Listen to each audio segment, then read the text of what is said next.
Robert E. Lee opposed the creation of Confederate monuments. And there's an interesting article on PBS NewsHour, and there's several articles about it. There's quotes from him explaining why. And what I took away from reading his quotes was that, he believed that after a civil war is fought and lost, that it's time to unify the country under the winning side. This is really interesting, and it also gets to the point of honoring history and the war that was fought. During the Civil War, there were more than 6 million humans enslaved in the United States, and more than 600,000 soldiers died during the Civil War. And so Robert E. Lee thought after these sacrifices that it's not something to make tributes to. Okay, everyone, this is Marty, the instructor for Cultural Diversity in the Modern World. We have a guest presenter today. Her name is Marnie, and she's going to introduce herself, and this is going to be material to help us have a better understanding of issues of community, race relations, and then some steps that are being taken to promote racial justice and equity. So Marnie, thank you so much, and why don't you just tell us a little bit about who you are, and then, of course, where you are and how it relates to this Dixie campaign issue. Sure. Thank you so much for having me, and hello, students.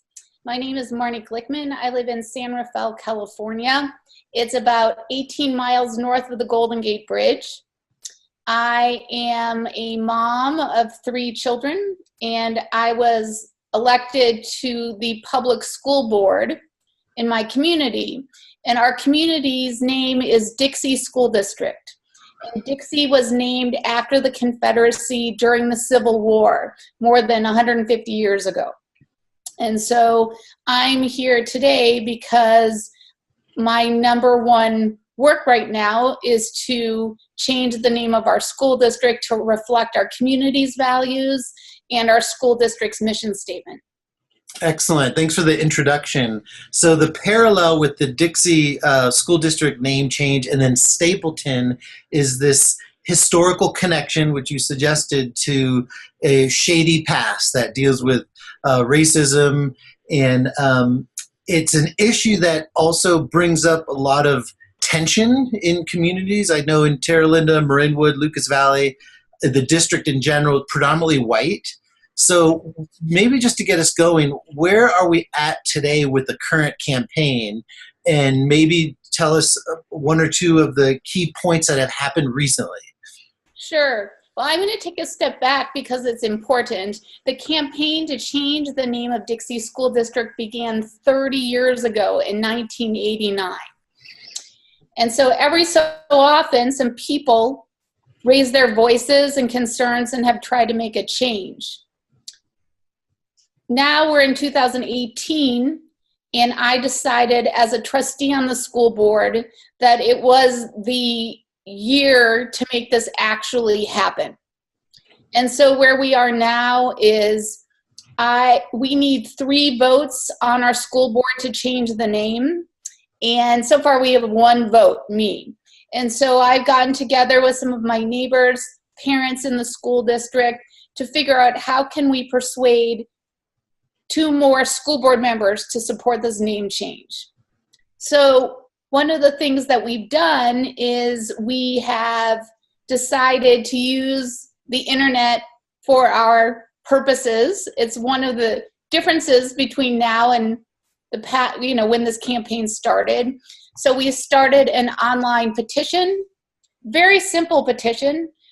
We want to change the name of the school district to reflect our community's values. And hundreds of people have signed it. So that's one simple public step. But in our community has a culture of extreme silence about racism, extreme silence about diversity, extreme silence about anything that white, people of color might feel challenging living in our overwhelmingly white community.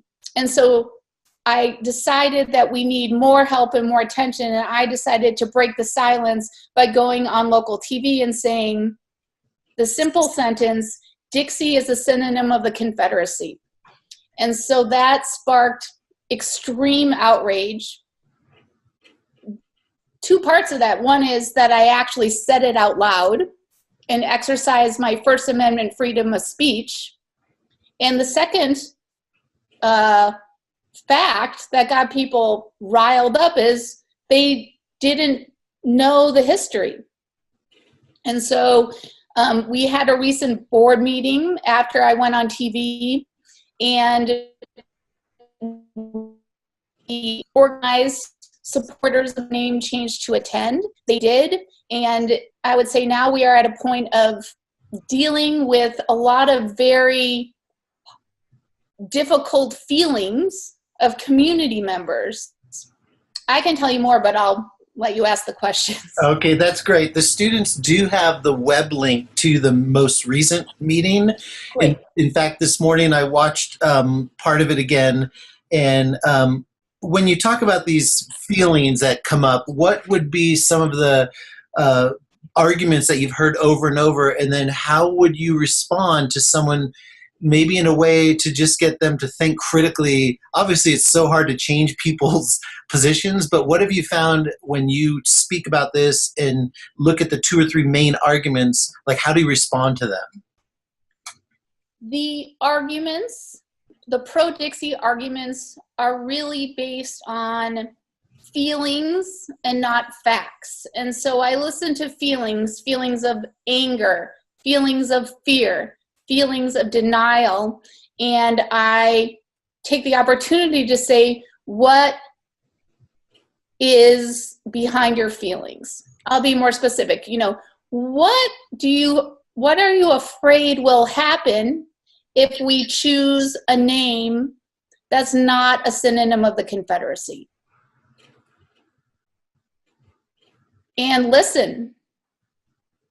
So that's one tool. I mean, what people are saying are typical things white people feel when they think about racism for the first time or the 5th time this decade. Excellent. No, it's so incredible to hear you talk, because I understand with this comment you said earlier that social media is becoming a huge tool that people are using, and it's an opportunity for people to voice their support and opposition. But it's also, this veneer that people can hide behind and maybe throw out accusations which are meant to mislead or derail the conversation. So how have you dealt with some of the comments on social media, and what do you say to someone who maybe is fine just being on the internet saying things but not necessarily participating in a productive manner? That's a really important question. So I address the positive parts about the internet and research and social media.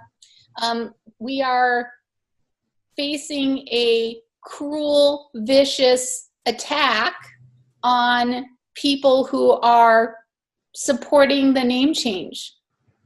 We're facing it online, and we're facing it in person. Since you have access to the video, you can see at the end, one of the women just stands up and screams at me. And this is a woman who has served as president of our school district's foundation and serves on the board. She's a community leader, and when you listen to what she said, she was just mad at me for raising my opinion. And so what do we do? So I like to talk, I think in person things get more clear. And so in person, we have the opportunity to listen, to walk our talk, to ask questions, to express concerns, and to focus people on the issue. And online, that's harder. And so how I've dealt with it personally is I've developed a network of supporters, and we have people assigned who have volunteered to do the social media work. I have chosen not to do the social media work because I'm focusing on other aspects of the campaign. And so I think there's some people who are better at it, more willing to do it. But, I am not, we are focusing, we are choosing to focus on the facts, on history, on the impacts of a racist name like Dixie. And when people don't want to focus on the facts or history, our social media volunteers are doing the best they can. But I have to say, we also really embrace freedom of speech, right? For me, the First Amendment, my right to speech is really important. I respect everyone else's freedom of speech.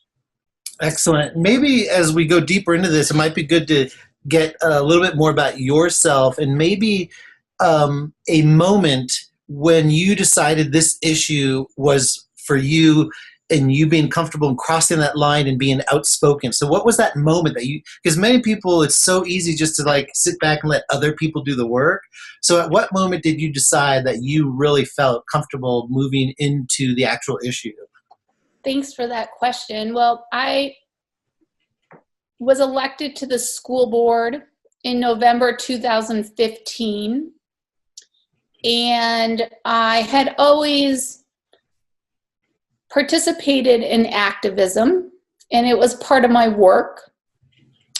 And I always felt uncomfortable with the Dixie School District's name and origin. And I even received threats that if you get elected and you bring this up, we're going to remove you from office. And so I focused on my work and focused on my campaign. And then Michael Brown was murdered in Ferguson, Missouri in 2015. As some of you may know, or all of you, that there were many advocates for social justice went to Ferguson. The activism spread across the country. And for Thanksgiving, after my election, I went to Ferguson, Missouri, with my friends in Reverend Billy and the Stop Shopping Choir. We went to be peaceful advocates for social justice, and we sang at the site of Michael Brown's murder in Ferguson. And when I came back, I knew that I was going to have to take care of this problem in my own community. And so that was in 2015, right? So 3 years later, I feel like there are many factors in place where now is the time. So that was the moment after I went to Ferguson, Missouri to advocate for justice for Michael Brown. Yeah, great explanation. And what made me, it triggered a couple thoughts about how your race, your ethnicity plays a role in this. Many people who are Caucasian, my dad's from Ecuador, I'm a white Latino, and so sometimes race is just couched as issues that deal with Black people. And so you, as a Caucasian woman, many students are Caucasian. We have a few people of color, but how do you reconcile you dealing with this issue, and then again, what's useful is any kind of conversation or moment you've had with someone that this issue came up, your background, and then what you bring to the table. Sure. Well, I was raised in Minnesota, where we are in a very homogenous community. And I would say that my family advocated for social justice, but talking about race was not something we were taught to do. I think we were, by default taught not to bring it up. And so I would say after visiting Ferguson and starting to work on social justice issues outside of my community, it became pretty clear when I came home, I don't really know how to talk about this. But luckily, as you all know, there are plenty of great writers who write about this. And so over the past year, honestly, I've been sitting at home reading some amazing books, like a new one just came out called White Fragility. There's a great book, Why Are All the Black Students Sitting Together in the Cafeteria? And I started reading about it and practicing my talk. And so I think I really turned to books because, as you mentioned, in my community where I live, 80% of our community members are white. Excellent. Well, I'm glad you brought up the book White Fragility. Um, the students this week actually had the first couple chapters assigned to them, so they are becoming familiar with the terminology, and they're being asked to apply the concepts raised in the book to this issue as well as the Stapleton issue. So I really appreciate the plug. So take us through like your structural position as part of this committee. Or board. So what are conversations like with your colleagues? Like the meeting that recently happened, it ended. So what kind of back and forth do you have? Like, are you hopeful you might turn one of the or two of the board members to at least be considerate of your position? So take us through that process. Sure. Well, so I'm a member of an elected school board in California, and we have California laws that govern what we can say to each other at meetings and what we can say outside of meetings. So at the most recent board meeting, which you have the video of, the issue was not on the agenda. So the trust school board members were not allowed to talk about the issue, and we were not allowed to respond to anyone who made public comment. And so the next question is, when is it going to get on the agenda, and how does it get on the agenda? And so every school board is different. So in our school board, the board president and the vice president decide what's on the agenda. So the next meeting on October 9th, we are going to be presented with the legal process to change the name of the Dixie School District and how much it costs. In the past, when we have informational items, it's been the culture of our school board not to comment on it and not to ask questions, to receive the information. And so I've been doing some legal research about whether that's really true and what I want to say.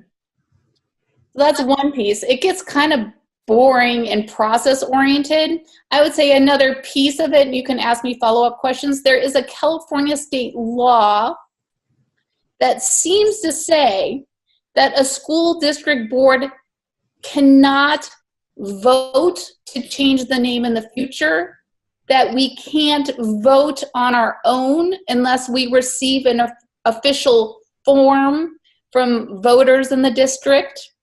And so there's more process. So one of the questions from the campaign side is, when do we want to do the vote? And what do we want the new school district name to be? And I'll leave with one last thing. How do we seek community input about what the new name should be? Yeah, all these points are really important, because if the end goal is to see some remedy like a name change or an improvement upon the Dixie School District name we have now, these are important sort of procedures that need to be followed. So, another kind of question is, what skills do you have that make you an effective sort of person involved in this issue? So what are some of the skills that you find you're applying, and then maybe a new skill you may have developed along the way? Sure. I would say dealing with this very local issue that deals with racism, I think the most important skill our advocates have is bravery. And reaching into yourself and into your community and finding and using your bravery to do what you know is right. So that's the number one skill. You have to be organized. I would say taking notes, doing good research. But I find, because I've worked on all sorts of environmental issues, children's issues, corporate control issues, that in particular, this one is mostly requiring extreme bravery. And so a new skill along the way, I would say, as I mentioned, I have not talked about racism very much in my work or in my life. And, learning how to talk about it and acknowledge my the benefits I receive as a white woman from white supremacy is new, and it's hard, and I feel clumsy and ineloquent, but I'm practicing. Is there one conversation about how maybe your kid or even a neighborhood person has responded? Well, my children have been raised in a family of social justice and eco advocates. My husband and I went with our children to Standing Rock and did advocacy. One of my children went with me to Ferguson, so they really don't understand what the big deal is. Excellent. No, I appreciate that. What about with the recent news article in the Independent Journal that discussed the defacing of the sign in front of the schoolhouse? What happened, and then what's been some of the consequences or new kinds of discussion? So we have a school district named after the Confederacy, and one of our schools is named after the Confederacy, Dixie Elementary School. And our fifth grader attends Dixie Elementary School, and there's a sign out front with the announcements and the inspirational quote. And last week, someone came by and did a spray painted white paint over the word Dixie.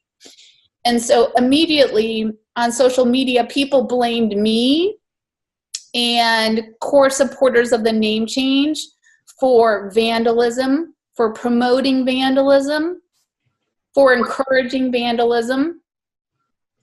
And it was a difficult discussion with the people on my team. How do we respond to something we didn't do, we don't promote, and we don't encourage? And so we called the press. We said we do not condone violence. We do not condone vandalism. We do not encourage vandalism. We do not support vandalism, and moved on to winning enough votes on the school board to change the name. But our opponents, it's something for them to seize onto. It's just not true. So it's the focus back. Like, what are we trying to do? We have a written plan. What's our strategy? Our strategy is not getting upset that people are calling us vandals. One of the things that is important to study and for us all to learn more about are the impacts of words and the impacts of names on communities of color. And there's a lot of great research that you can find, from in the social sciences and, great universities across the country. So I think learning more about the impact. I think that another thing that can do that we only is learn more about how race affects our own lives and to really own it. I mentioned this already. Talking about race, talking about how I as a white woman benefit, and to really practice putting yourselves in other people's shoes. The Southern Poverty Law Center talks a lot about, losing the lost cause and being on the right side of history.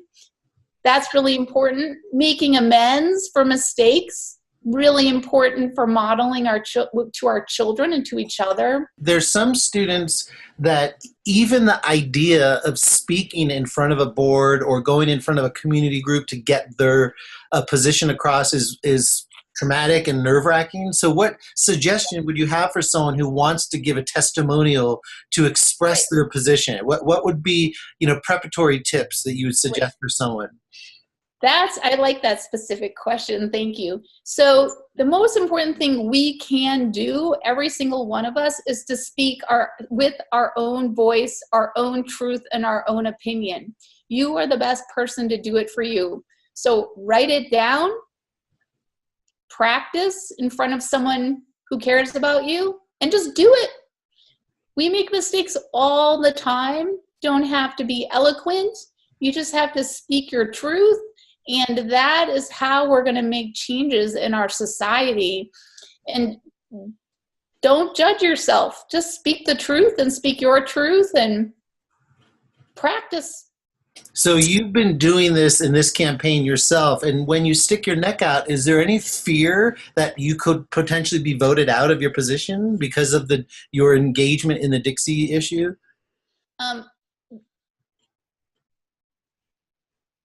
When I went public with my position, within a week, people were calling on me to resign. My fire chief called on me to resign publicly. There was an effort to organize a recall against me for expressing my opinion. And so I don't have fear. It's just a volunteer job. Like, I don't lose money if they succeed. But part of this changing is all of us taking risks. And so before I decided to do this, I talked with my husband and my children. And I said, okay, might be hard. Are we going to do this? And they said, yes. And so it's hard. But I know that it's the right thing to do. And in White Fragility, when you finish reading the book, you'll see it's uncomfortable often to talk about race. It is uncomfortable, and we need to do it. So that's my, one small contribution I can make is talking about something uncomfortable.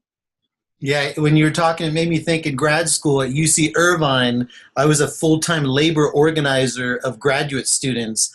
And whether it was my family or the deans or the professors in the school who were criticizing me and said I should just focus on my studies, I plowed ahead with a good team of organizers, and Irvine was the last university in the UC system to become unionized. So then we went to the system-wide level negotiation. So I learned a lot about applying knowledge that you learn in the classroom to actual everyday issues. So I appreciate the work and the comments you've provided. So what about students who really want to get involved and maybe support the work you're doing? Any suggestions on where they can go or who they can turn to? Me, you can, hopefully your professor will give you my contact information. We need help researching the impacts of these types of words on people. So there's some social science research that we need help with. I would say we need help doing some organizing. There's some online organizing that we could set you up with. You would just need to say, I have 2 hours this month, or so there's remote research, there's remote online organizing, and we can just talk about what special skills and interests you have, because this is a difficult task, and because we live in the 21st century, people can help from all over the country and world. So there's a place for you. We just have to figure out what it is. Excellent. I'm glad you shared those details, and I'll make sure people have your email. And it seems like you're open, if students want to reach out on their own to you, that you're open to that. Of course. Excellent. So Marnie, we covered a lot. Is there anything we're missing, like anything you want to add as we wind up and wind down the conversation? I think that is really important to figure out what actions you want to take to solve problems in the world. And so that means doing more than talking about it. And I also think it's very important to use great creativity when approaching all of these problems. I talked about bravery, but I should also add creativity.